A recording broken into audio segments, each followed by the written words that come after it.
A rescue mission? The old man leaned forward, scanning the document slid over his desk. His eyes paused on a collection of words near the bottom. UES contact light. Yes. He continued to read the document. The safe travels? For a rescue mission? As one of the few surviving captains of the old colony ships, he knew all the designations by memory, and the safe travels was not a rescue ship. Any armaments? No. We'll have to fix that. With a sigh, he stood up. His prosthetics tugged at his joints. Despite being lighter than his original limbs, they always felt heavy. And let me guess, top secret, right? Yes. He gave out another sigh. They're always top secret. But a smile crept onto his face. He glanced up to his old radio helmet. He's been bored in retirement anyways. Captain is a strong survivor that is very consistent in Risk of Rain 2, when you learn how to handle his weaknesses. To unlock the Captain, all you have to do is beat Mithrix and escape the moon.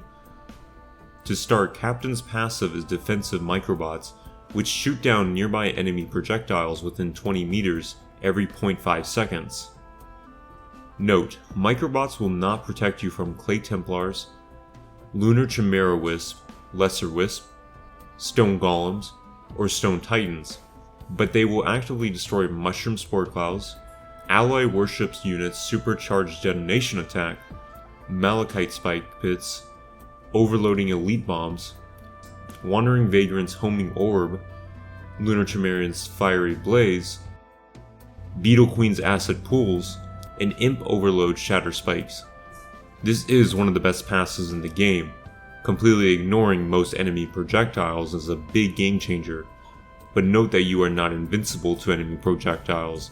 As your microbots do shoot them down at a respectable rate, they will not save you from enemy spam. The recharge rate does scale with attack speed.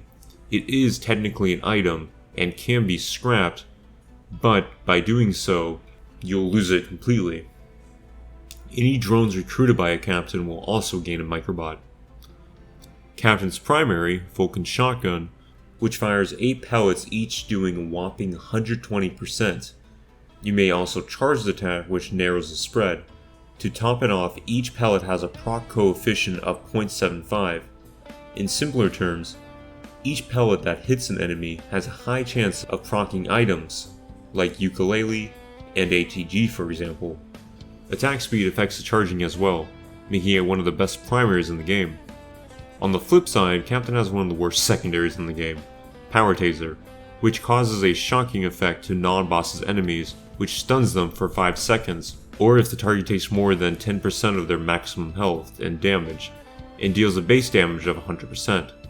While somewhat useful in the early game to stun lock enemies, it falls off very hard due to the shocking effect itself and the poor damage number.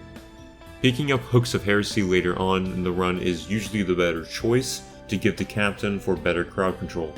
Captain has 2 utilities, the default one being Orbital Probe, which puts the player into a targeting mode to request up to 3 probes from the UES Safe Travels. Each probe does 1000% damage. There is a small delay after requesting the probes, so adjust for enemy movements accordingly. His ult is the Diablo Strike, which after 20 seconds of requesting it does 40,000% damage to all characters and has a 40-second reload. It should be corrected that damage is halved if dealt to friendly characters, so 20,000% damage to Captain, not 40,000%. Lastly, his special is Orbital Supply Beacon, which you can choose 2 supply beacons from a group of 4 in his loadout. Once called, it is permanent and can only be requested twice per stage. The 4 supply beacons that you can choose are as follows. The Healing, heal all nearby enemies for 10% of their maximum health every second. Shocking, every 3 seconds, shock all nearby enemies immobilizing them. Supply, recharge equipment on use. And Hacking, hack all nearby purchasables to a cost of 0 over time. For his utility, Diablo Strike is extremely fun and can one-shot almost everything, but in reality, while the damage number is crazy, the The 20-second cooldown period makes predicting enemy movements very hard, and in my time, usually just misses all the enemies, and during those 20 seconds, I can almost use the orbital probes twice and just spam his primary, usually killing the boss or enemies that I had originally targeted with Diablo Strike before he even hits. While sure you can just willy-nilly throw it anywhere, you have to be aware for yourself, because as if you don't have close to full health, you'll just get yourself killed. Orbital probes are far more accurate and have a smaller cooldown, and still do a really good amount of damage for what it is. For his supply beacons, I go back and forth on this one quite a bit, but I think generally double hacking is usually the best. While hacking beacons fall off very hard after the first loop, and fall off even harder each loop after that, the initial start to run is everything, and the fact that you can get free items and save time is so crucial, especially if you use it on Shrines of Chance, guaranteeing 2 items or equipments. I mean, on average, Captain with hacking beacons is going to have more items than other survivors.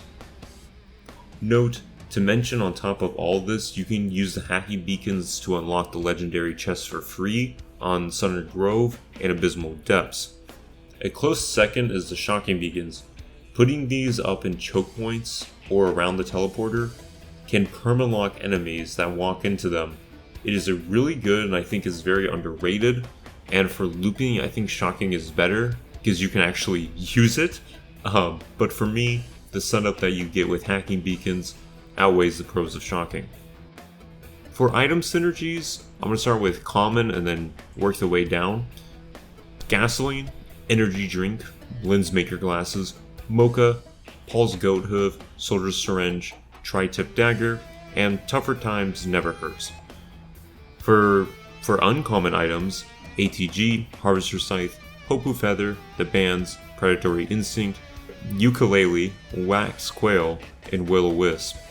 For red items, 57-leaf clover, behemoth, brain socks, afterburner, laser scope, sentient meat hook, Tesla, and pocket ICBM. If you go to Abandoned Aqueduct, Captain can use his beacons to activate the secret chamber to guarantee the bans as early as stage 2. If running hacking beacons, try to save your beacons for large chests, 2 or more chests in a close area, or Shrines of Chance to get the absolute most use of a beacon and guaranteeing you the most items.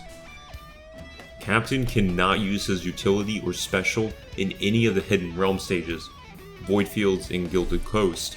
Plan accordingly, as your microbots and primary are usually powerful enough to keep you alive, but losing half of your kit, especially orbital probes, can hurt Captain.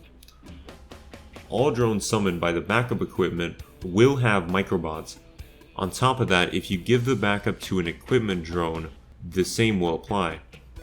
If running Diablo Strike, you can skip all the pillars on the moon, going straight to Mithrix by requesting a Diablo Strike on yourself. Just make sure you have at least 90% health. To close this out, I will discuss an overall game strategy and talk about his weaknesses and try my best to make each of your Captain runs a God run. To start, Captain is one of 2 survivors that has no mobility whatsoever in his kit, making him slow and struggles to get across the map. That is Captain's biggest weakness, and picking any sort of mobility items will help you run a lot. As mentioned before what the best items are, I want to somewhat clear things up for new players. You really have to look at what you need in your run at that time, and this applies to all survivors. Say you come up to a multi-shop with tougher times, lensmaker glasses, and Paul's goat hoof, all awesome items, right? What do you need at that time, and learning what you need. Generally, very early game I would focus on movement, just because of the difficulty scaling is low enough that you can get good enough damage off. Your primary and microbots will keep you covered. It isn't at least until stage 3 and 4 I would start focusing heavy on damage items. Obviously this all depends and it is all RNG, but it's something to be aware of. To balance out the lack of mobility that the Captain has, he has the best primary in the game, followed by one of the best passives in the game, next to an above average utility, then terrible secondary. Stunlocking is useful for single targets, but I would try to pick up Hooks of Heresy just to give him a little more crowd control, as crowd control is so much more important the further your run is. What I try to do in a captain run is on stage 1 I find a nuke altar, if I can access it, I hit it, go to the blue portal, and then guarantee abandon aqueduct, and there I get the bans as early as stage 2, which is huge. Throughout my run I focus on the items I mentioned above, then stage 5 go to Mithrix, or I activate the Artifact and Command portal and choose items that I need, then loop. I know that's a really speedrun way how to play Captain, and if you want to see live gameplay of Captain and other survivors where I can go into more detail, you can catch me on twitch.tv/spadesplaysgame, where I stream Risk from Rain 2 live every Monday through Wednesday. That's gonna wrap up this guide. Make sure to give me a like and a subscribe if you want to stay tuned, and if you want, leave a comment down below telling me how wrong I am about this entire guide. Bye bye.